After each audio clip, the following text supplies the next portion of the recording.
quick chat, obviously about your pipeline. And we're going to kind of break it down into three ways. Just wanted to hear a little bit before, a little bit what it's like during, and like what you've done since to change it.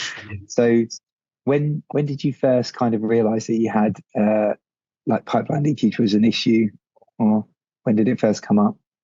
Yeah, sure. So I think to contextualize this, last year we grew our revenue by 50%, but our objective as a team is to sort of be the world's best, right? So even though we've done well, we're always looking at what we can do to improve. So with regards to things like pipeline leakage, I wouldn't say it's ever got to a stage where it's an issue as such. I think our team are impressive on things like qualification, follow-ups, etc., and the sales process as a whole. And we're also very fortunate to have a world-class marketing team that are constantly evolving our go-to-market messaging. But we're of course not exempt to leakage. We're not exempt to things like slippage. So for us, there's been huge emphasis on things like enablement tech, which I'm sure that we will kind of evolve throughout the course of this conversation. Was there a tipping point where you thought, even if it was on one, like someone who needed to improve on an individual way, you're like, oh, okay, we're just losing too much here, and how could I see how much we're losing? Does that come up? Yeah, definitely. Well, I think there's a mindset in the team that you might have done really well the year before, but you've then got another big growth target on you in the next financial year. And we have that, right? So we want to grow at 45% minimum this year. And I think for us, if we think about a tipping point, like we're in a market now where clients are scrutinizing budget much more. It means that number one, we need even more coverage. So if I think about our buyer, we would typically look for 4 times coverage of pipeline against our annual target. But number two, the coverage that we do have, we really can't afford for that to leak or slip unexpectedly. So with that in mind, I think for us, again, just kind of thinking about different tipping points, we have definitely relied too heavily historically on rep insights. So quite emotion-led decision making. We know what salespeople can be like as well. It's often hard to let go of a deal. So I think that's all about creating a. Do you mean like in terms of to admit it's dead almost? To admit it's closed lost. Yeah. So I think there's always, if we take a deal at face value, I think as a salesperson when a deal is about to leak out your pipeline. But sometimes letting it go is harder than pushing it a bit further across the course of the year, or pushing it out a few months and saying, I'm sure something's going to come around. And I think it's creating that fail-safe environment, or that trusting environment where actually you want to empower your rep to close a deal. You want to create an environment where they're not worried about closing a deal when they've identified that it's not there. Equally, again, I think coming back to that point about emotion-led decision making, if we've done things like our deal clinics where we work to a medic framework, like lots of other sales teams, medic methodology, we are or have been historically very reliant on rep insights across the medic framework. And we've definitely been looking for more balance across rep, customer, and data points, and that's kind of how we've evolved, if you will. Do you ever think about it in terms of qualification and discovery, completely actually ends up going in? Because that's often the starting point, right? Completely. So we've worked tirelessly on this. So it's identified. We've mapped out. We've got it all in our kind of sales playbooks, but mapped out our ideal client profile. Who are the organizations? There's a gazillion organizations out there, but who are the organizations that are going to buy Nudge? And then within those organizations, identifying, we've done a pyramid of buyer personas. So really identifying who our champions are going to be, who is in that kind of wider sphere of influence, so not necessarily part of the decision-making process, but a trusted voice within the business. And again, all of that has helped drive momentum in our deals. People being absolutely crystal clear on who we're going after. And that's challenging, right? Because you might be going after 3 or 4 specific industry verticals, which we do, but then you've got a whole load of other industry verticals that are kind of coming in. So you have to be really smart about where you invest your time. Particularly with I suppose the type of product that we're selling. It's an impartial financial education platform. A lot of organizations out there at the moment are kind of stepping up and wanting to support the financial health of their people. But it's not always necessarily the right organization for us to be speaking to. So a lot of qualification, really identifying, is there a history of this organization investing in their people? Is there a history in this particular sector of this sector investing in people? And all of that kind of helps us to ascertain whether it's pipeline worthy. And then I think we put a lot more pressure on multi-threading early on in the deal cycle and actually saying to reps, should this deal be pipeline if you've only got one contact, one prospect within the opportunity? Yeah, so it sounds like you've been building the sales team out. If I just kind of replay that, in terms of making sure pipeline leakage doesn't happen, it's steps before that, right? So making sure that you have the right ICP. I remember when we did the first investment at Raw Gateway, we say, oh yeah, we can sell it to everyone. No, it's not true. It was companies that really cared about their people because they would pay a premium for the product, right? And that's where people go wrong. I think it's where a lot of people go wrong. So you've got the focus on ICP and you've got really stringent qualification. So therefore you're limiting the amount of crap, to put it, that will go into the pipeline. Exactly. And we've got sort of qualification frameworks, if you will. So we worked off the SPICED framework. So things like understanding situation, pain, impact of that pain. Is there a critical event that you're working towards, and what's your decision-making process? So that's kind of our SPICE framework, and that's what sits with the SDRs. And if they are unable to get a qualification ahead of a first discovery meeting, which is the kind of final stage before we decide whether it's worthy of being qualified pipeline, it sits in what we call an opportunity phase. And what that has enabled us to do is identify what we're unsure about in terms of its quality versus what we know is good, which has made it to the first discovery meeting phase. I think the other thing that's really key for sales leaders to communicate with their teams is what's the criteria for your different sales stages within the process, and making sure that there are, so by way of example, in HubSpot, we have a series of questions you have to answer to enable your deal to move to the next stage. So things like that have really helped us mitigate pipeline leakage, pipeline slippage, and identify where we've got a decent opportunity versus crap going into our pipeline. Cool, so that's really interesting. So in terms of for you to progress that deal to that next stage, you basically have the AE make sure that they've done X, Y, and Z, literally fill out the fields in Salesforce. Okay. That's cool. And there's pretty strict governance around that now, and everyone is definitely singing off the same hymn sheet, so that's really good. And we don't actually give SDRs the authority to change deals in the process. Like they'll book the opportunity or they'll book the FDM, but to book it at the FDM stage, they have to be able to articulate to both HubSpot and the AE why it's got to that stage.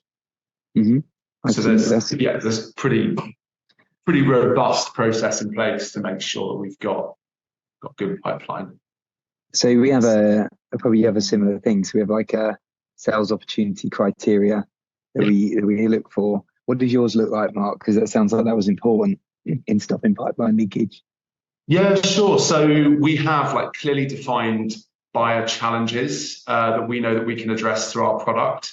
I don't know whether you necessarily want to be bombarded with those different challenges today, but I think just making sure that your SDRs and your AEs know exactly like how Nudge can help organizations overcome different challenges. But I think what's changed for us, which has also really enabled our pipeline, just kind of thinking about that question, Tom, is we're not just looking at what the buyer challenge is, but we're looking at what the organizational challenges are that we can address as well.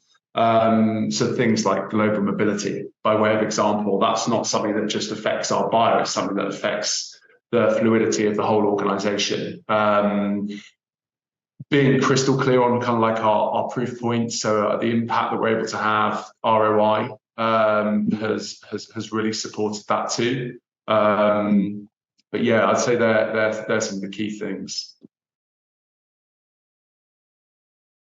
Let's say that's, if we put that into phase one, so you had a really good defined ICP, you have a really great qualification for an opt to even get into that. Then when you're moving it through the stages, you've got certain approval processes and questions. So it sounds like there's, there's a lot you do before it even gets into being a deal managed in the process, which is great. So you're limiting the amount of bad ops or bad deals that would ever go in. So then let's, if we move on from there, you've got X amount of deals per AE in the pipe. What about when they're actually in there and you're getting ghosted, people going dark, stakeholders change, all of that stuff? How do you deal with the leakage there on a day-to-day basis? Yeah, sure. So I think number one is making sure that you've got an amazing relationship with your marketing team. So making sure that you're completely aligned with them. We know that there are periods of quiet in any deal cycle, so making sure that there's kind of constant value adds. So we make sure that the team have this mindset where actually there's not necessarily a need to always be pushing your product or selling, if you will, but actually being the consultant, being the trusted advisor. And we talk a lot about that as a team, and I think that's made a massive difference. I think one of the other things, I think constant use of our enablement technology that we've got available to us. So we're always in LinkedIn Sales Navigator, looking for new stakeholders, looking for different people across the organization, mapping out that sphere of influence that we can build within our deal process.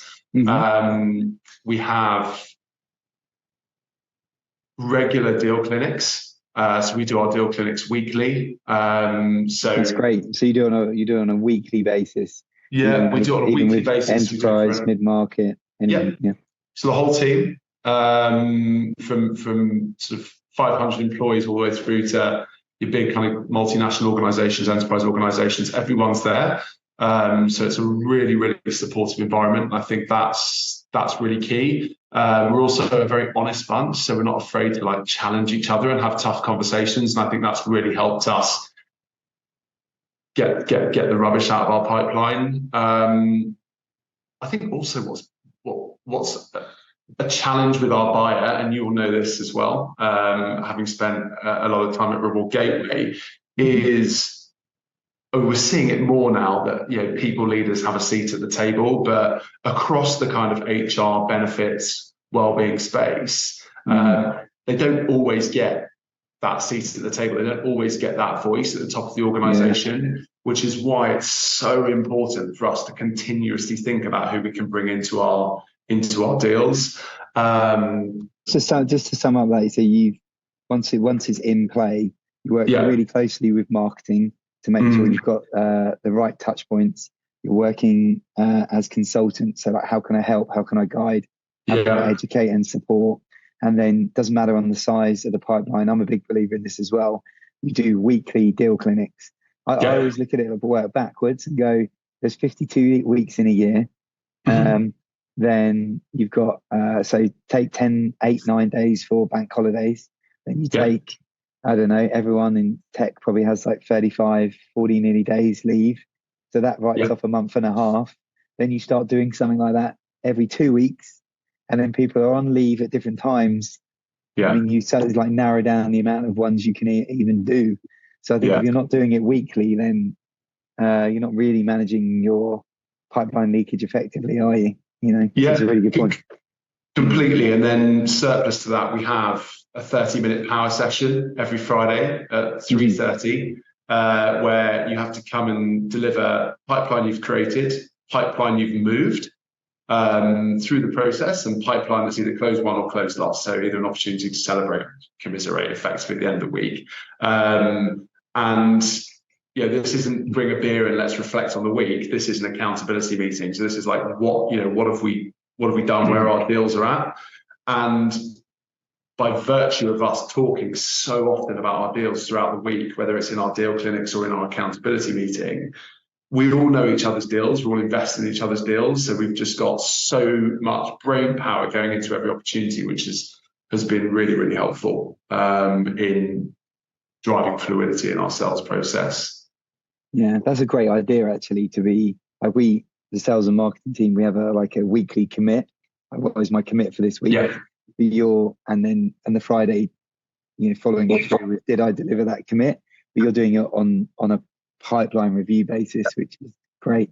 Sounds right. Yeah, it's really good. And then I think the other thing worth adding as well is, for some unbeknown reason, well, actually, it's not an unbeknown reason, but you see people transition from SDR and they are prospecting like mad for, say, 12 to 18 months before they step up into that first AE role or associate account executive role. Yeah. I think what you see naturally, and we've experienced this, which has definitely had an issue on pipeline, resulted in an issue on pipeline for our smaller organizations that we go after. But it's that I've done my prospecting bit as an SDR. I'm now an AE, so now it's all just about deal management and kind of getting those deals to close.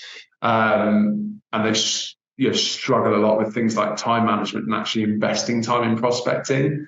And I think a few people have suffered as a consequence of that mindset. So I think shifting that mindset of, we're all in the trenches together. We all have a responsibility to allocate like a certain part of our week and time within our week to getting out into the market and prospecting and winning new business. So I think what's working really well for us when we think about how much pipeline we have to generate on top of our, in terms of coverage, we don't just have 10 SDRs going at it, but we've got 10 sort of fully fledged AEs going at it as well. So creates a sea of opportunity, which is really helping.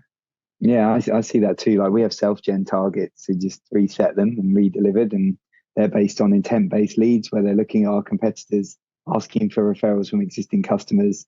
So giving them highly engaged prospects. Then we're trying to feed through for self-generated ops and self-generated deals. Whether you look at that as a cherry on top or you build it into the model, I think it's important. I think you put a really good point there. It's like, it doesn't matter what role you do, how senior you get. It's like business development has become like a dirty word. And it's like, so not like you can't start a company. You can't bring new stakeholders into your accounts or big deals that you're working. Like, BD is part of anything, part of any job. So I think, people get like itchy and allergic to doing the things that made them successful. And for some reason, it's like, well, it's not like, oh, if you're like a footballer or a tennis player, you're like, oh yeah, well, Harry Kane knows how to take penalties, so I just will never practice again. Yeah, like, exactly.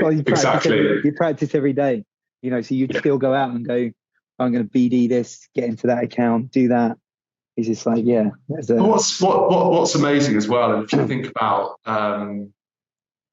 sort of internal influence and setting the right culture, we've had Jeremy and Tim, who are our co-founders, like knocking in some months, like knocking in as many meetings as the SDRs are in terms of new business generation. And I think it sets the tone, it sets the precedent. We know that if leadership are leading by example, then people follow.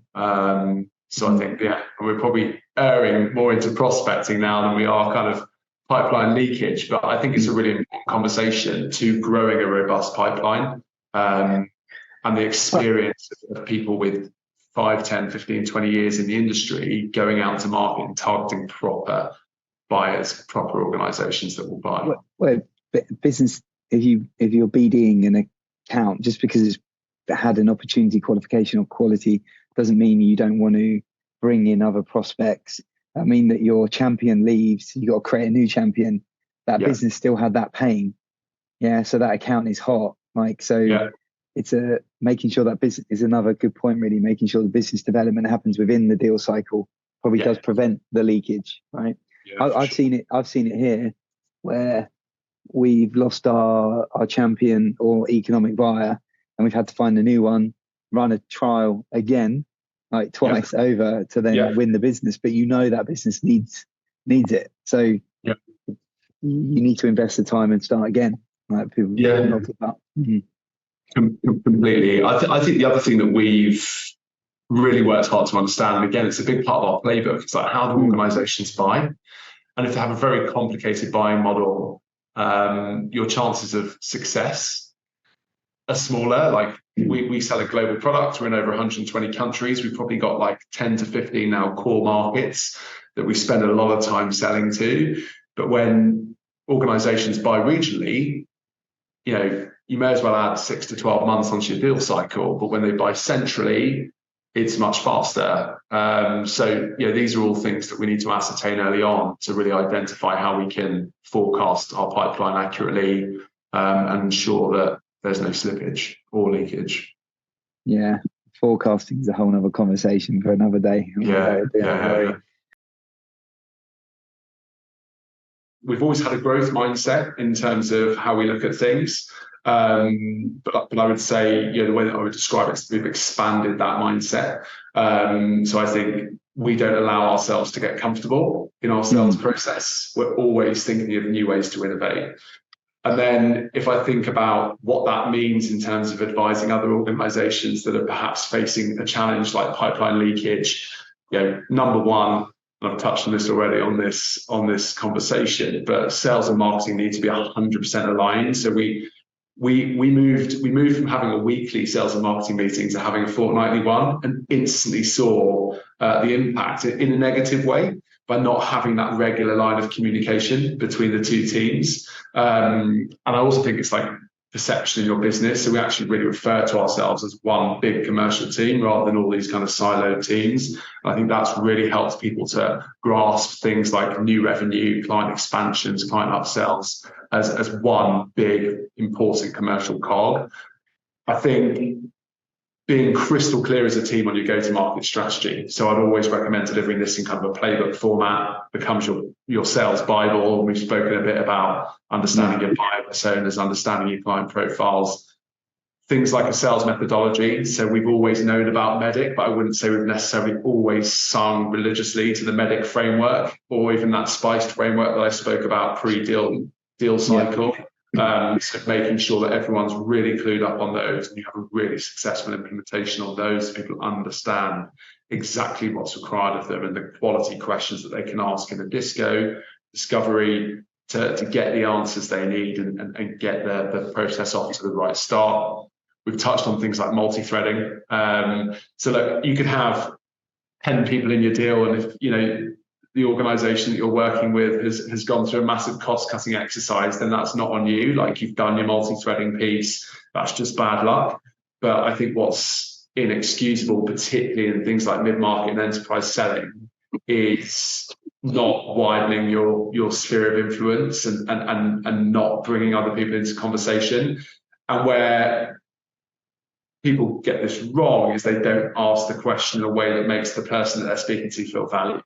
So we ask very gentle questions like, we can see that you're extremely passionate about financial well-being, but we know from our experience that to get that executive level buy-in, we really need to drive up interest of this particular solution, this initiative inside your organization. Who else cares about this as much as you do? And that's worked really well for us. We can talk about it till we're blue in the face, but timing is everything. And I think, again, this all comes back to organization. So if somebody said to you, not now, it's like, okay, so when? And then what do you do between that gap to build value? And then instead of just focusing on buyer problems, is this a priority now for your business? And I think if it's not, it will be an uphill battle in today's economic environment. That's my gut feel. It's our gut feel as a team. And then finally, we use technology in our process now more than ever. And I think making sure that whatever technology you bring in, it truly enables your team.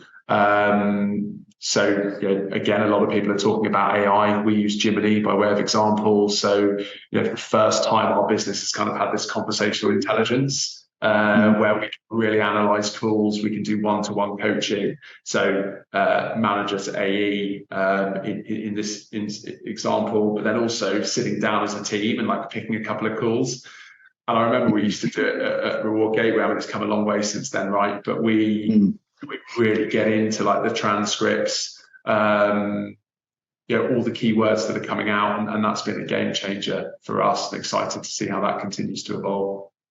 Yeah, and I think there's this piece in it that like, opportunities do come in all shapes and sizes, and the very best account executives turn the maybes into the yeses and like pushing stuff through, but that only comes from getting better, being more well versed, product knowledge, more influence, reading the room, being able to adapt your style to the person you're trying to drive value towards. There's so many things to do. Do you know in mid-market enterprise as well, like if you get past a certain point in the process or a certain number of meetings that you can see in Jiminny, or like that you'll have a higher propensity, like we've got this far through in the deal stages or whatever. Do you know there's a trigger point? Yeah, if we get out of our solution mapping phase, which is the longest part of our deal cycle, where we have the biggest challenge, and that's where we tend to either get ghosted or things go very quiet for a period of time, into what we call our finalist stage. That's where we see most deals running on from there. We know that if we've got to that kind of decision making, we're choosing between you and one other, based on what we've learned in the process, we get a very good feel through Jiminny by way of example, if that deal's going to go on to close win. But then we have weighting across our pipeline, so it sort of starts at 4% and goes up by percentages across the deal cycle. So it's like for us in like forecasting, you get it to best case. Then it does. There's also a variable on AE or sales rep, but knowing that it suddenly has like more than a 50% chance if you get it to that point in the process, whether you get them on platform or your solution specing, like you say, there's a tipping point there that you can aim towards. Mm-hmm. Yeah.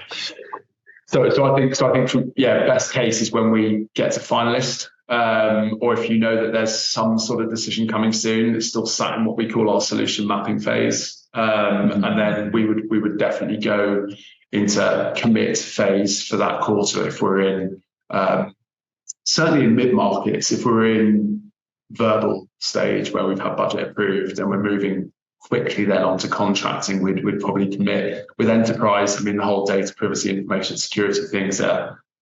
It's so hard to gauge now how long that's going to be, but enterprise, you could be looking anywhere between 3 and 9 months. We've had examples where it's sat in data privacy checking and procurement for north of 12, all the way down to 1. So it's crazy. Well, InfoSec's a whole another league than it used to be, right? Yeah. And SOC 2 and Type 2 and then, everything you have to do. But at the same time, cybersecurity is so important. When you're a tech company, it's the one thing that can kill you if you don't. But exactly right, and time kills deals. So thinking about pipeline leakage, the longer your deal is sat in that procurement phase, the more susceptible it is to a big business transformation. We've had examples of deals where like there's been 1 or 2 weeks in it where we've managed to get a contract signature, and then they've gone, oh God, we probably shouldn't have signed that because we're now going through this. If you fall on the wrong side of that, because procurement for whatever reason have taken a very long time to get through it, that's tough. So I think how have we combated that? We have tried to mitigate the impact of these security questionnaires. So we've introduced Safe Base, which is now our kind of like nudge trust center. So we have a really simple place for our prospects to go, and they can sign up and see all the docs and everything. Yeah, we have a trust center. Everything, which allows our information security teams to be a bit more progressive in their work rather than being reactive to all of these different security questionnaires. And we've definitely seen time shaved off in our deal cycles as a result of a relatively small investment for the impact. Yeah, exactly. I think if you have a trust center, you kind of, and you have your certifications, you can always, again, that's pipeline leakage. It can prevent even a questionnaire happening or having to happen. But I think, I'm confident you'll agree with this. You can have the best marketing team in the world, the best products in the world, an amazing sales team, but if your information security in today's world is not up to scratch, it's a massive dent in your armory. Yeah, I agree.